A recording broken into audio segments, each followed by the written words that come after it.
aesthetic interventions toward biologically driven regenerative strategies, the conversation of today. Throughout your lecture, you explore the role of exosomes, advanced energy-based technologies, and emerging regenerative approaches within a broader vision of tissue repair, skin quality, improvement, as well as healthy aging. I would like to guide our audience through some key scientific concepts that you can present for us. Of course. I will start off, Dr. Rossi. One of the most interesting concepts emerging from your expertise is the progression from correction to regeneration and ultimately toward longevity-oriented medicine. Yeah. From a dermatological perspective, what fundamentally distinguishes a corrective treatment from a truly regenerative intervention?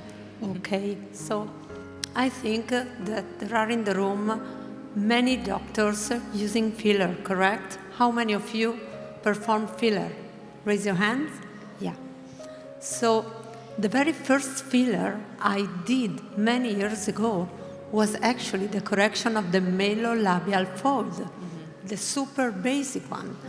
And nowadays, everyone knows how dangerous it is to correct and to treat that area.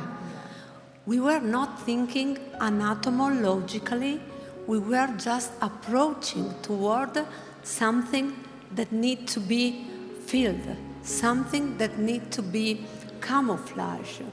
And that is, once upon a time, it was a corrective treatment.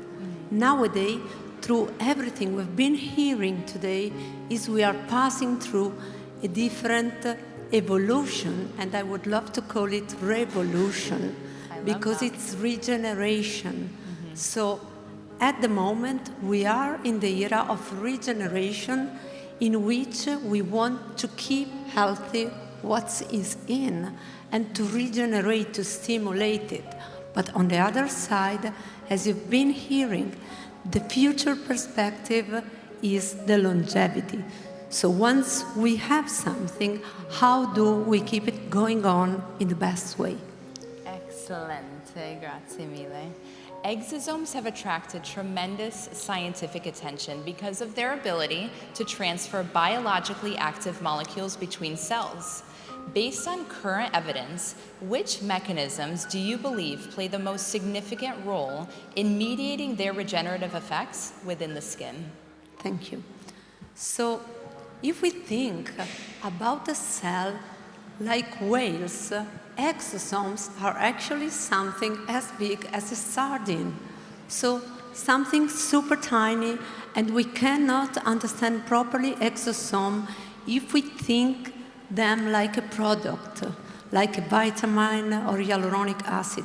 We need to think about exosome like a cellular postal messenger. This is actually what they are doing. Thank you. And a central theme of your expertise is also the concept of cellular communication. Yep. Can exosomes be considered a new therapeutic platform capable of modulating the biological dialogue between fibroblasts, keratinocytes, immune cells, and resident stem cell populations? 100% yes, I would say. Because if you Google on PubMed, in the last year, you have more than 41,000 publications about exosome. Actually, every field of medicine, not only dermatology and cosmetic procedure, you're going to find exosome for vaccination, for neurology, is super targeting strategy. And so they are able to deliver a message inside the cell and to bring a sort of signaling that is giving to our cell not only to reduce the inflammation, but to bring homeostasis back, balancing the mechanism. I would say we are not curing, we are bringing equilibrium. It really is so exciting and innovative, isn't it? Yes, it's gorgeous. The scientific literature describes the use of exosomes across multiple dermatological indications, including photoaging, wound healing, scar management, and pigmentary disorders. Based on both the available evidence and your clinical experience, which applications currently demonstrate the strongest scientific foundation? So I would say there are many strong scientific foundations about all the pattern you've been mentioning, but actually targeting on my specific experience, I love them for photoaging and collagen stimulation, more than collagen stimulation, let us say extracellular matrix improvement. Because I've been hearing a lot about environment, and actually the environment of the cell that we are having in the dermis and in the retinaculate cutis, they all contribute to a good environment that is the extracellular matrix. Exactly. Photoaging remains one of the most relevant challenges in aesthetic and regenerative dermatology. What are the principal biological pathways through which exosomes appear to influence UV-induced skin aging and tissue regeneration? Okay, I will continue with my previous answer.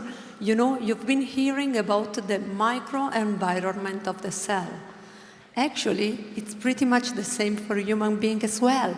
So if you take a healthy, well-being human being and you put it inside an unhealthy environment, that is the sun, and overexposure towards external factor, this is exactly what is going to happen.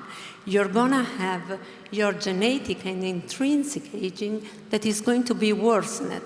In this, exosome can really help through the pathway of homeostasis that is given toward the cell and reducing the inflammation that is generated toward the sun exposure.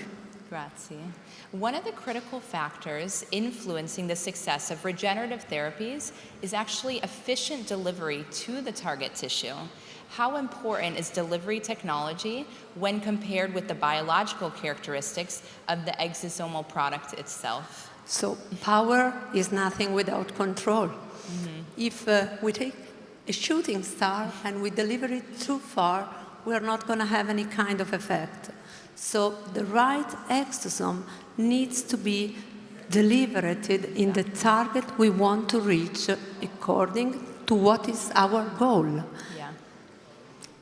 One of the most important aspects of this. Yeah.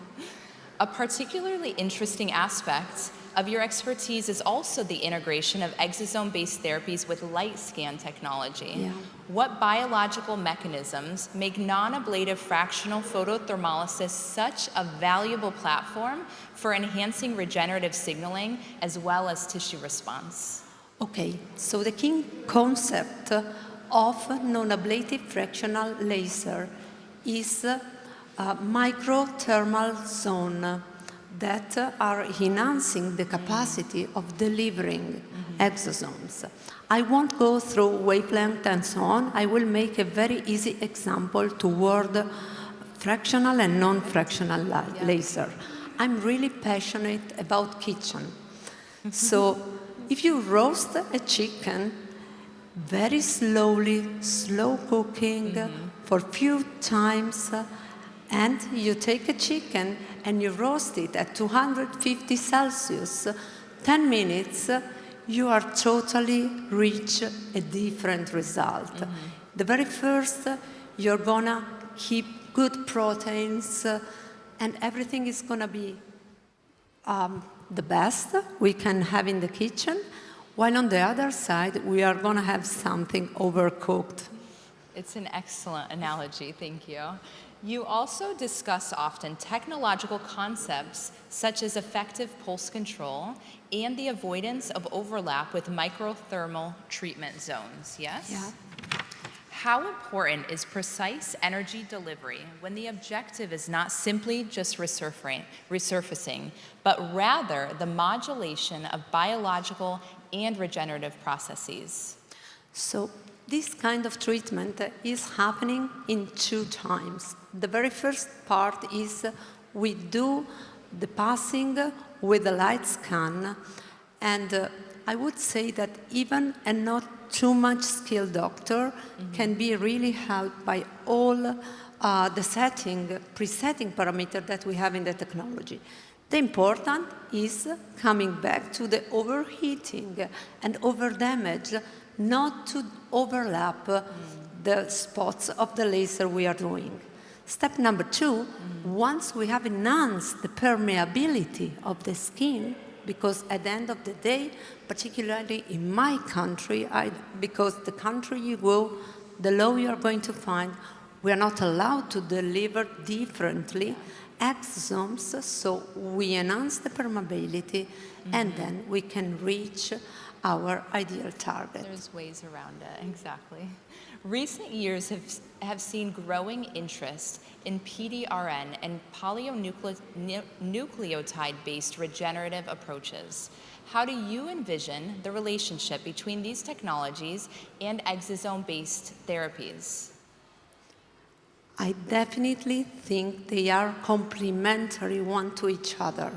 We are acting, polydesoxyribonucleotides are selective for the receptor of the A2A adenosine that we can find, for example, on the fibroblast. And they are able to reduce the inflammation and to stimulate the collagen production and elastin production and angiogenesis as well.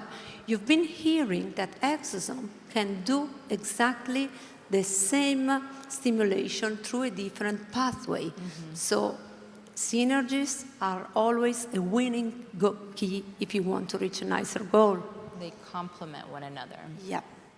One of the major challenges in regenerative medicine is distinguishing genuine tissue regeneration from temporary clinical improvement.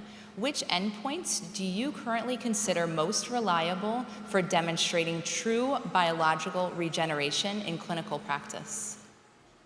I would say if I could demonstrate the healthiness of our cells, that would be something really interesting to study on. But stimulation not only of just collagen, because we have been hearing so many times collagen. Well, we can have collagen even during a wound healing that is not controlled, and that is not good collagen. Actually having collagen type 1, type 3, elastin, but also a healthy patient that is reflected. Because I've been hearing a lot, longevity clinics and so on. I can make you the opposite example. Sometimes I have patients coming to me looking for something. They don't know what they are looking for. Exactly. But maybe they are just sad. They are not just enough self-confident. And when you are able to booster a bit the outer, that's when the diamond that someone previously was mentioning is shining even brighter. You just need to clean it. It's a beautiful thing we have the opportunity to do for our patients. And enthusiasm surrounding exosome-based therapies continues to grow. So too do concerns regarding safety, quality control, and regulatory oversight. What do you consider the most important challenges facing the scientific community in achieving greater standardization and reproducibility in this field? First of all, keeping absolutely inside the rule of your country. I mean, I've seen in Italy, if something is not intended to be injected, you don't need to inject it, please. I know maybe it can sound stupid, but I've seen side effects. So respect the rule of your country, believe in your technology, and do the best that you can according to the law. And we need to trust the future and the evolution, and also the companies we are sharing today the meeting, because they are part of our power in order to improve our technology. Continually learn and collaborate. Yeah. To conclude, Dr. Rossi, if you could leave this audience of physicians, dermatologists, and regenerative medicine specialists with one key scientific message from your presentation, what would that be? So that would be for sure, continue to be curious, but most of all, continue to love your patient. That's from where your power is coming from. Always do what's best for the patient. Yeah. Dr. Rossi, it's been my pleasure. Thank you for sharing your expertise and insights with us all today. Thank you very much. So we take a break and we'll start in 45 minutes. Thank you, Jessica. So you can relax, you have a smart lunch, and then in 40 minutes we will start. Thank you so much.